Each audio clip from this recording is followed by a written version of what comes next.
कोई जवाब है देने वाले? और शिक्षकों को आपको पता होगा बस में बिठा के घुमाया जा रहा है, दिल्ली भ्रमण करा रहे हैं। सेंटर चेंज हुए हैं इधर उधर हुए, उस पर क्या कहना है उनका? हाँ, उनका ये कहना है, हमने बोला कि आप 5 ये ले लो, तो बोले ऐसा कुछ नहीं है, हम सिटी तो 10 दिन पहले बता देते हैं। और पता अपना एग्जाम्पल क्या कह रहे बाबूजी, मैं जब पेपर देने जाता था 3 साल सीजीएल भी निकाला मैंने, तो मैं स्लीपर भी नहीं मिलती थी, धक्के खा के जाता था। तो उनका ये है कि बच्चे भी धक्के खा के जाएं, फिर काय का डिजिटल इंडिया, फिर तुम देश को आगे ले गए हो, तुम आज से वही हो रहा है। रिपीटेड क्वेश्चन पे, और जो एआई वाले इन लोगों ने मुद्दा उठाया था कि एआई से पेपर हाँ, बनवा रहे हैं, उस पर उन्होंने बड़ा चलो कह रहे आपको पता है वर्जन पेपर दे रहे हैं हम, वर्जन पेपर है ये सब थे, एग्जैक्ट शब्द बता रहा हूँ। कैसे बोले वो अनटच है, उसको किसी ने टच नहीं किया है, क्वेश्चन को बिना टच किए बन गया। मैंने कहा एक पेपर में 5-5 सवाल गलत हो जाते हैं, बड़े ध्यान से सुनना। मैंने कहा एक पेपर में 10-10 सवाल गलत हो जाते हैं। बोले पेपर अनटच है, किसी और को टच कराएंगे कि चेक कर लो एक बार तो गलत हो जाएगा, पेपर आउट होने के चांस है। आज आप देख लो जो लोग हमारे पेपर बना रहे हैं वो अपने मौसी के लड़के को भी बता दें, उनको भी नहीं पता ये पेपर किस एग्जाम में आएगा। मैंने कहा भाई आप सिलेबस में तो आपने दिया नहीं था, प्रोबेबिलिटी स्टैटिस्टिक्स आप सिलेबस तो दे रहे हो। बोले उससे क्या मतलब है, बच्चे को नहीं पता कि 12th बेस्ड है और 12th में सब आता है।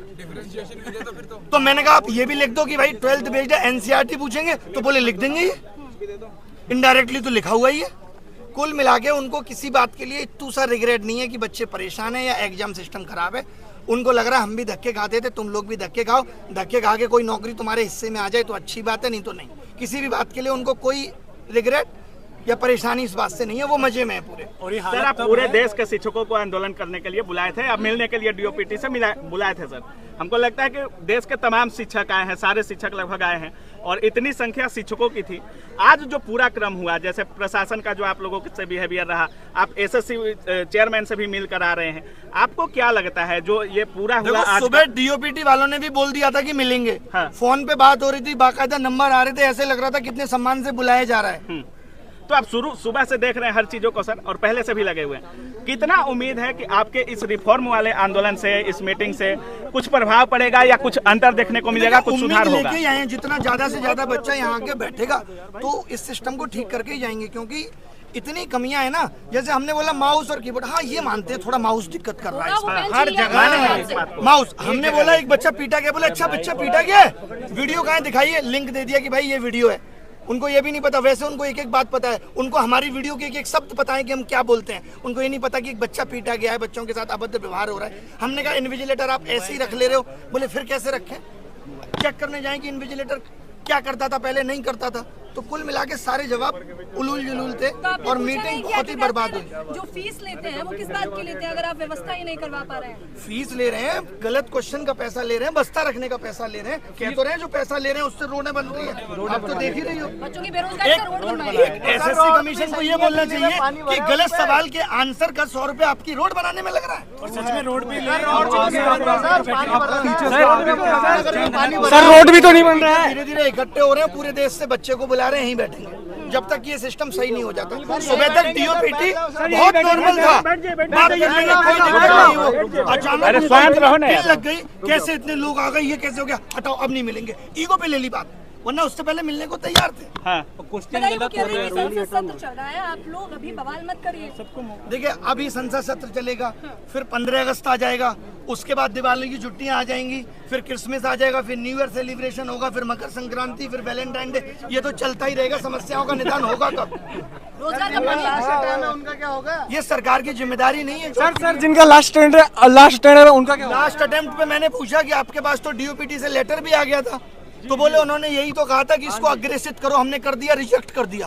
अच्छा साहब बोले रिजेक्ट कर दिया। तो सर सीजीएल में होंगे क्या कुछ चेंजेस सर?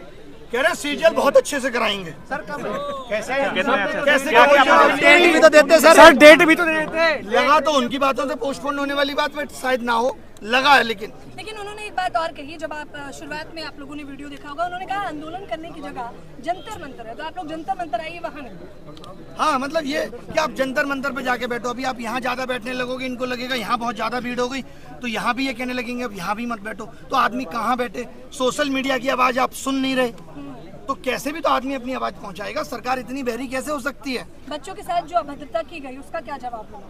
बहुत खराब है ये।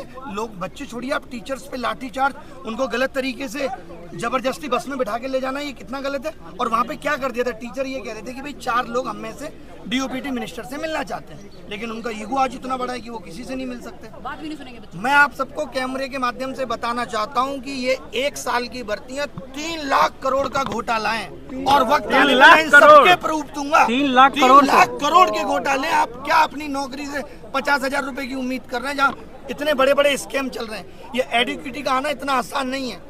अच्छा, वो लोग शिक्षक का काम भी बता रहे हैं, वो कह रहे हैं आपका काम तो शिक्षा देना है, आप लोग आंदोलनकारी बन गए हैं। और जो बिना पढ़े लिखे नेता है वो शिक्षा पे पॉलिसी बना रहे हैं। ABCD नहीं आती है बाबूजी को, राजस्थान के शिक्षा मंत्री बन के बैठे हैं। हम इनको शिक्षा पॉलिसी बनाने दें, एजुकेशन पॉलिसी बनाने को इनको दे दें और शिक्षक बता नहीं सकता कि आपके सिस्टम में खामियां क्या है। ये तो दोगलापन है। हाँ, अगर वो गलती ही स्वीकार नहीं करेंगे तो आप क्या करने वाले हैं? आप खुद देखिए, 5 साल पहले बोला CET लेंगे, तब तक मनसाएं ठीक थी। CET लेने का मतलब ही साफ साफ ये था कि भाई कॉमन एंट्रेंस टेस्ट होगा, बच्चा एक बार फॉर्म भरेगा। इनको लगा ये तो गलत हो रहा है। रेलवे अलग से 500 करोड़ कमा के दे रहा है। आपको पता होगा रेलवे में ही 500 रुपए फीस ले लेते हैं और कहते हैं 400 वापस करेंगे।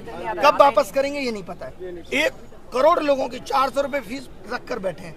गलत सवाल पूछने पे 100 रुपए इसलिए लिए जाते हैं कि आप किसी सही सवाल को गलत ना बताएं, लेकिन अगर वो सवाल गलत ही है तो इनको 100 रुपए वो वापस करना चाहिए। एक बच्चे से 2,500 रुपए वसूल रहा है, तो इन्होंने कमाने का जरिया बना लिया। अभी एडुकेटी 100 रुपए लिए जाते हैं, 100 रुपए। और एक पेपर में अब हो गया है कि 20 क्वेश्चन गलत, यानी 2,000 एक बच्चा देगा प्री में और कम से कम 1,000 देगा मेंस में, 3,000 देगा एक बच्चा। इसमें तो संख्या बढ़ती जाएगी। अच्छा, इसीलिए हर क्वेश्चन हर साल बढ़ रहे हैं। हमारे टाइम पे एक भी गलत नहीं आता था, फिर 2 गलत आए, फिर चस्का लग गया पैसे का, उससे रोड बन रही है। अच्छा सर, आप SSC चेयरमैन से मिले, कोई किसी और आयोग के चेयरमैन वगैरह से, जैसे आपका आंदोलन जो था या जो कह रहे थे DOPT से मिलने का मतलब इतना ही था कि हमें आप पूरे एग्जाम सिस्टम पे बताओ। हाँ। खाली SSC में ही नहीं, आप बाकी के एग्जाम सिस्टम पे भी बात करो। कुल मिला के बात यह है कि सरकार या उनके आयोग इस वक्त विफल हो रहे हैं, क्योंकि जैसे जैसे एस्पिरेंट की संख्या बढ़ी, इन लोगों ने अपने सिस्टम को अपडेट नहीं किया। आज आधार ऑथेंटिकेशन के लिए एक अलग कंपनी का सहारा ले रहे हैं, एग्जाम कंडक्ट कराने के लिए एक अलग कंपनी का सहारा ले रहे हैं, उसमें जो सर्वर सपोर्ट लग रही है वो अलग कंपनी की लग रही है। आगे आने वाले वक्त में करप्शन होगा तो आप यही नहीं पता लगा पाएंगे कि किस कंपनी ने लीक किया। शुरू में जब आपने बोला कि हम माथा टेकेंगे गुरुद्वारा में, तो वहाँ जितने शिक्षक जा रहे थे वो उनका कहना था कि वहाँ खोज रहे हैं कि अभिनय शर्मा कौन है। मतलब वही गुरुद्वारा में माथा टेकना जितना मुश्किल हो गया है कि टीचर जाके 50-60 गुरुद्वारे में माथा नहीं टेक सकते। कोई बच्चा तो वहाँ था नहीं। आपको क्यों खोज रहे थे लोग? सर ने सबको एकजुट किया है, क्योंकि ये सबको पहली बार हुआ बुलाया है। और हमने आह्वान किया। एकजुट आपने किया। वही क्या कर लेंगे इससे, मुझे खोजने से क्या, मैं तो हर जगह अवेलेबल हूँ। डिटेन कर लिया गया, आप कैसे बच गए सर? बाल बांका कर ले, मैं तो कह के आया था। मैं कौन है वो जो भागता है? मिल्खा सिंह से तेज भागता हूँ मैं। अभिनय सर जी जिंदाबाद। ये मत करो प्लीज, मत करो। हम लोगों को शांति से यहाँ बैठना है, शांति से यहाँ बैठना है। जब तक बैठना है, जब तक मांगे नहीं मानी जाएंगी। और पूरे देश के युवा को बुलाना है। कमाल की बात यह है कि सब लोग आ जाए, चाहे वो रेलवे। 7 साल से शिक्षक भर्ती नहीं आई, बताओ। बेटा है देर की बातचीत में कहीं आपको लगा कि मतलब सर मोदी जी को ढीला करना है। कहीं नहीं, कोई भी ऐसा आश्वासन नहीं था जो ठीक मिला है। टोटल इलॉजिकल थी। उनको अपना बताना था हम 16 घंटे काम कर रहे हैं, 8 घंटे सो रहे हैं। फिर ध्यान में आया उनको, नहीं 2 घंटे तो और भी कुछ कर रहे हैं। फिर बोले 14 घंटे काम कर रहे हैं। तो उन्होंने बस यही दिखाया, हम बहुत काम कर रहे हैं बच्चों के लिए। हर एक बच्चे की समस्या को सुन रहे हैं, हर एक बच्चे की समस्या का निदान करने की कोशिश कर रहे हैं। कुल मिला के सरकार, एजेंसी और आयोग तीनों मिले हुए हैं और सबका एक ही उद्देश्य है, किस तरीके से युवाओं से पैसा वसूला जाए। अच्छा, आप देखो, आप पे ये आरोप भी लगा कि आप